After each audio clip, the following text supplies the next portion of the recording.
Vamos a presentar a nuestra invitada, Rodolfo. Exactamente, se trata de la doctora Marilina Osinaga, la jefa del servicio de neonatología del Hospital Municipal Ramón Santamarina. Bienvenida, ¿cómo le va? ¿Cómo está usted? Gracias, Buen día. buenos días, ¿cómo está? Un gusto saludarte. Bueno, ya desde hace tiempo se viene hablando aquí en Tandil de nacimientos, bebés que nacen con abstinencia perinatal, por consumos problemáticos de las mamás en este caso. Explícanos más de qué se trata, de una manera que podamos comprender algo que ya de por sí es sumamente difícil, ¿no? Sí, la verdad que sí. Bueno, primero agradecer la invitación. Me parece súper importante visibilizar el problema, porque cuando uno lo pone en palabras, lo dimensiona, y cuando lo ponemos en palabras y lo tenemos por delante, nos podemos poner a trabajar, ¿no es cierto? El problema en este caso es el consumo problemático durante el embarazo. La verdad que nosotros desde el 2024 empezamos a documentar casos y nos pusimos a trabajar, a registrar, a hacer estadística y en base a eso protocolizarnos para poder atender de mejor manera a estos recién nacidos expuestos. Perdón, dijiste sí. que en el 2024 empezaron a observar con detenimiento, Sí. es decir, que es una problemática que me imagino un tiempo atrás ustedes ya la empezaron a ver como algo casi habitual.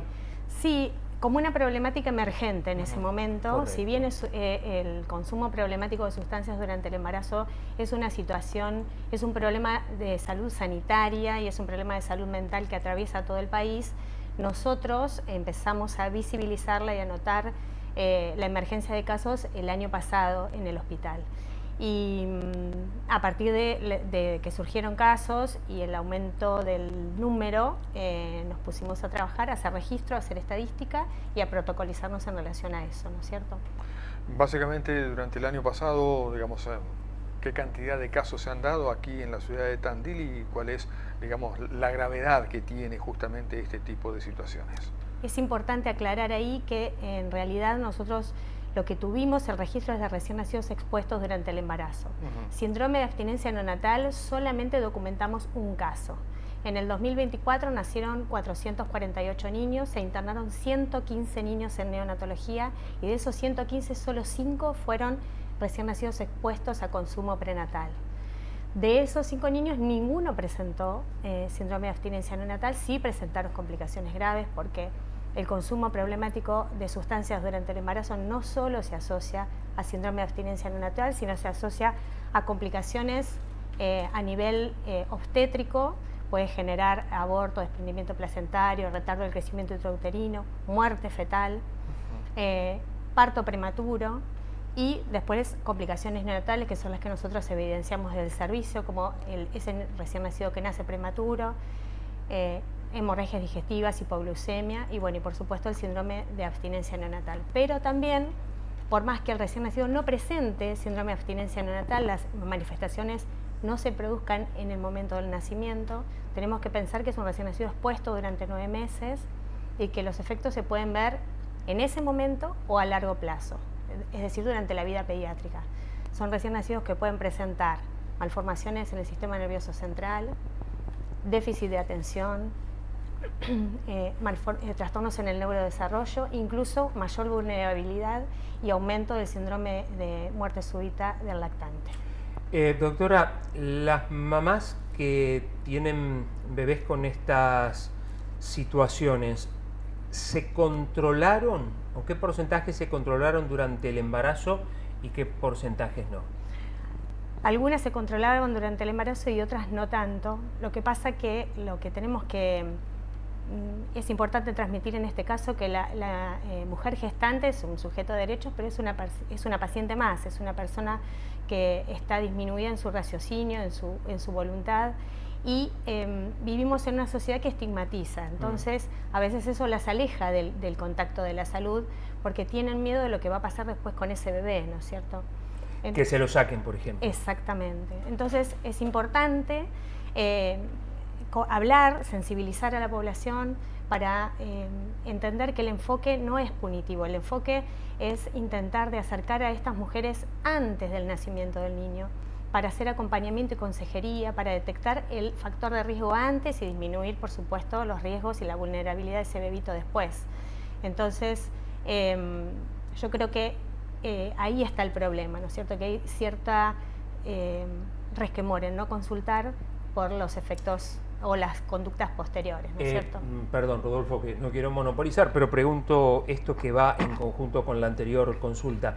Las mamás que sí se atienden durante el embarazo, que hacen los controles, me imagino que pasará algo similar, digamos, tratar de no contar sobre esta problemática.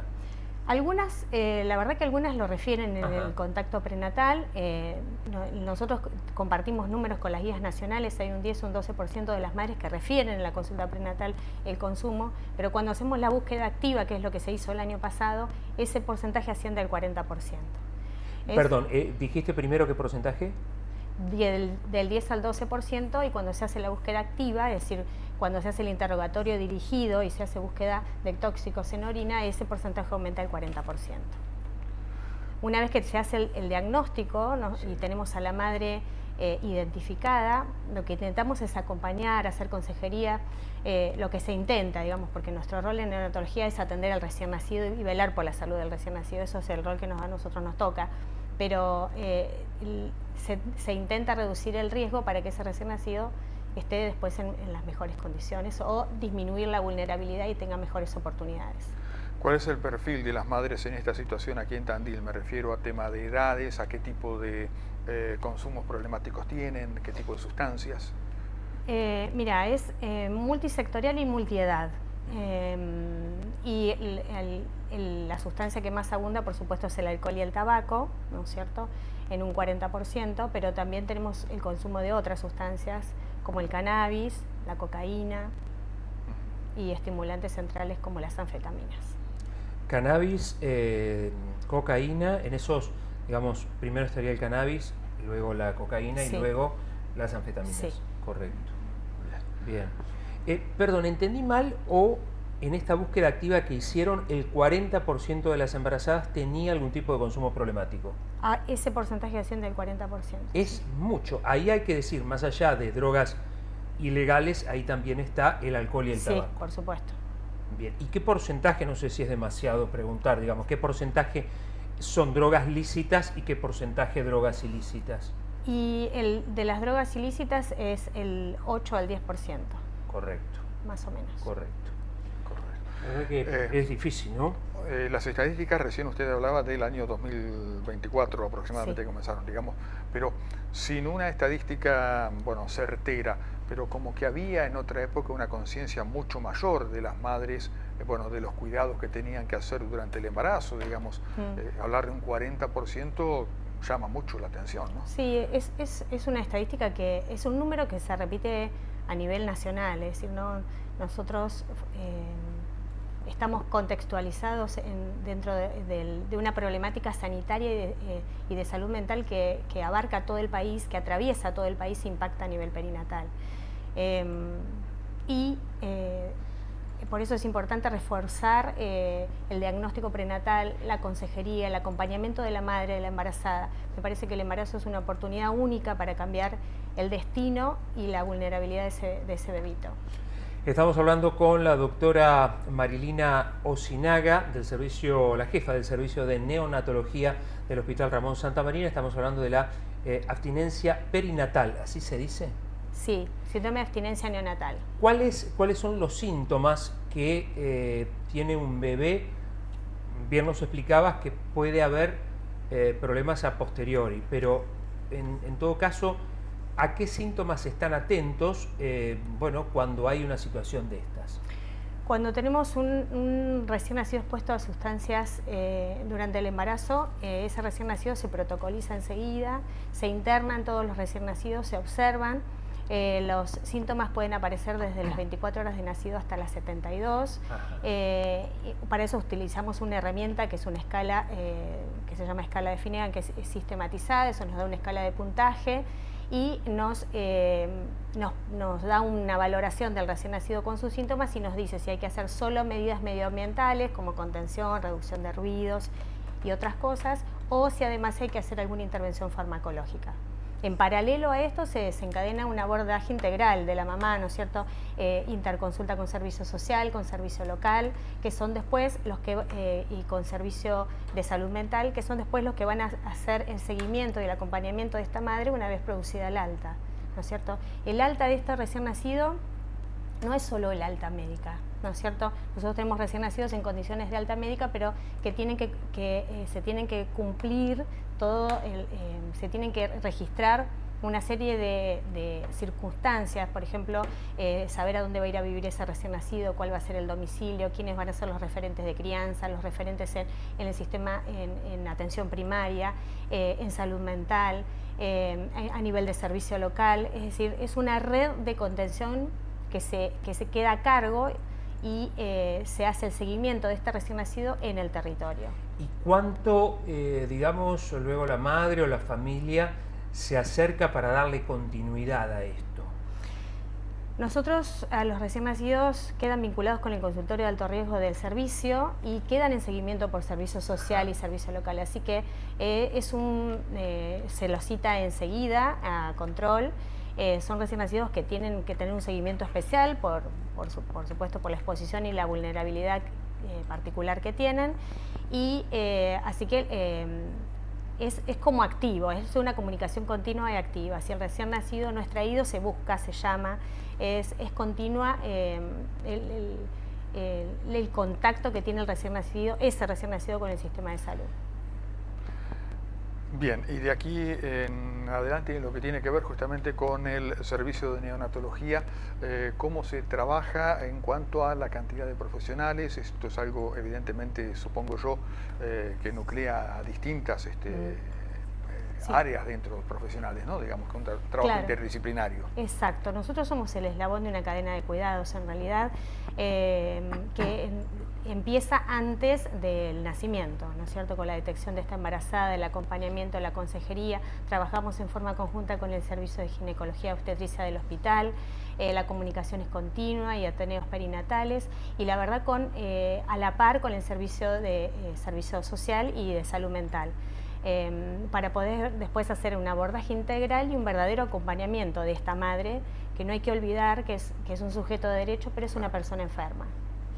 Voy a hacer una pregunta que se me complica hacérsela porque es difícil, producto de mi ignorancia sí. Con respecto a estos temas.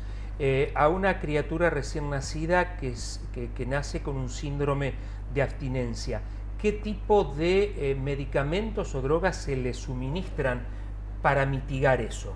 Y eso depende la droga a la que haya estado expuesta. Hay un protocolo, una guía, que depende de la droga que haya consumido la madre, requiere otra en tratamiento. Correcto, pero pregunto, insisto, de mi ignorancia, no, digamos, los protocolos incluyen administrarle la droga por el cual tiene los síntomas o no? No. ¿Son otro tipo de medicamentos? Son otro tipo de medicamentos, en general anticonvulsivantes, drogas que actúan a nivel del sistema nervioso central, que es donde está, o a nivel del sistema nervioso cardiovascular, donde pueden estar las complicaciones. Las complicaciones pueden ser neurológicas, como convulsiones, cardiovasculares, como hipertensión, trastornos autonómicos, descompensación cardiovascular, arritmias. O sea, depende de la complicación que presente el recién nacido, será la droga que vamos a utilizar. Bien. ¿Más clarito? Imposible. Y por supuesto, en toda esta situación, el rol de la familia, del grupo familiar, de esa madre, debe ser fundamental, ¿no? Exactamente. Son importantes los referentes de crianza ahí, los abuelos, los tíos, que nos ayudan a contener a esta mamá, a preservar el vínculo y a sostener el contacto del recién nacido con el sistema de salud. Doctora, es valiosísimo el trabajo que están haciendo porque, bueno, están con el foco puesto en estas situaciones que lamentablemente es una realidad que no es distinta a otros lugares. Hablar del 40% de embarazadas con consumos problemáticos es muy alto, por cierto, y no deja de llamar la atención. Ojalá que, bueno, se pueda hacer todo lo necesario para que estos números vayan disminuyendo. por supuesto, sí. Esperamos que el trabajo continúe de esta manera. Nos hemos protocolizado, pero obviamente siempre hay espacio para mejorar. Hay que pensar que las situaciones en salud son dinámicas, no son estáticas, cambian todos los días, entonces eso nos obliga a ajustar protocolos, a revisar protocolos todo el tiempo, pero me parece que con un trabajo integral, sostenido, interdisciplinario y con políticas públicas, esto se puede afrontar. Doctora, muchas gracias. Muy amable. A ustedes. Gracias. La doctora Marilina Osinaga es la jefa del servicio de neonatología del Hospital Ramón Santa Marina. El 40% de las embarazadas, sufren algún tipo de consumos problemáticos que en la mayoría de los casos obviamente se transmite al recién nacido.